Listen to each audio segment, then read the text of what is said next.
নমস্কার বন্ধুরা, আশা করছি সবাই ভালো আছো। আমিও ভালো আছি। আমি রাধিকা চলে এসেছি আজকে তোমাদের সাথে শেয়ার করব এই গরমে সুন্দর একটি রেসিপি। এটি হচ্ছে কই মাছে লাউয়ের ডুকা দিয়ে পাতলা ঝোল। কিভাবে তৈরি করছি চলো দেখাচ্ছি। প্রথমে একটি কড়াইতে আমি পরিমাণ মতো তেল দিয়ে দিয়েছি। এখানে সামান্য পরিমাণ লবণ দিয়ে দিলাম যাতে করে মাছটি ভাজার সময় লেগে না যায়। আর কই মাছ নিয়েছি এখানে আমি আগে থেকেই লবণ আর হলুদ মেখে রেখে দিয়েছিলাম। এখন মাছগুলোকে সুন্দর করে ভেজে নেব। এক পিঠ ভাজা হয়ে গেছে, অপর পিঠটাও আমি উল্টে ভেজে নেব। ভিডিওটিকে স্কিপ না করে সম্পূর্ণ ভিডিও দেখার অনুরোধ করছি। আর ভিডিওটি ভালো লাগলে অবশ্যই একটি লাইক, কমেন্ট, শেয়ার, সাবস্ক্রাইব করে আমাদের চ্যানেলটির পাশেই থাকবে। অসংখ্য ধন্যবাদ জানাচ্ছি সবাইকে। মাছগুলো সুন্দর করে ভাজা হয়ে গেছে, এখন আমি তুলে নিচ্ছি।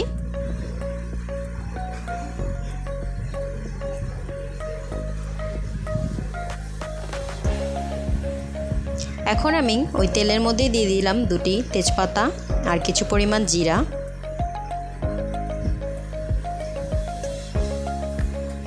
এখন আমি আলু দিয়ে দিচ্ছি। আলুটাকে কিছুক্ষণের জন্য ভেজে নেব।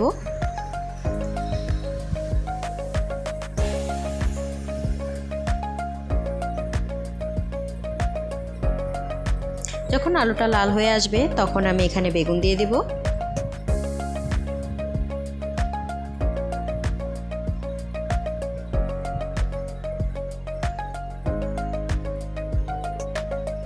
এখন আমি লাউয়ের ডুকা দিয়ে দিচ্ছি।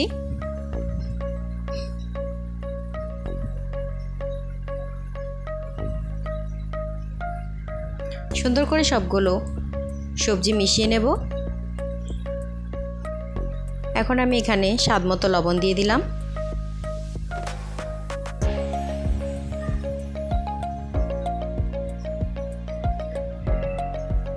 দিয়ে দিলাম 1 চামচ পরিমাণ হলুদ গুঁড়া,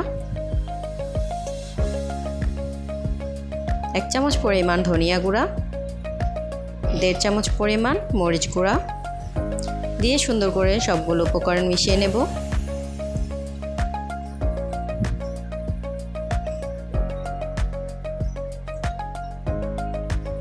সুন্দর করে মশলা কষানো হয়ে গেছে। এখন আমি গ্রেভির জন্য জল দিয়ে দিব।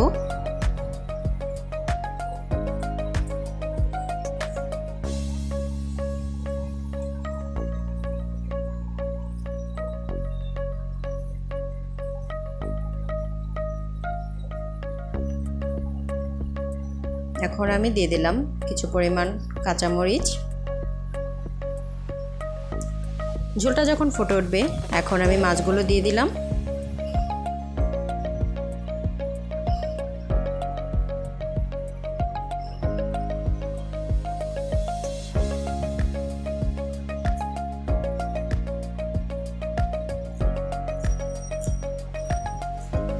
মাছটা যখন প্রায় হওয়ার শেষ পর্যায়ে সে পর্যায়ে আমি টমেটো দিয়ে দিব।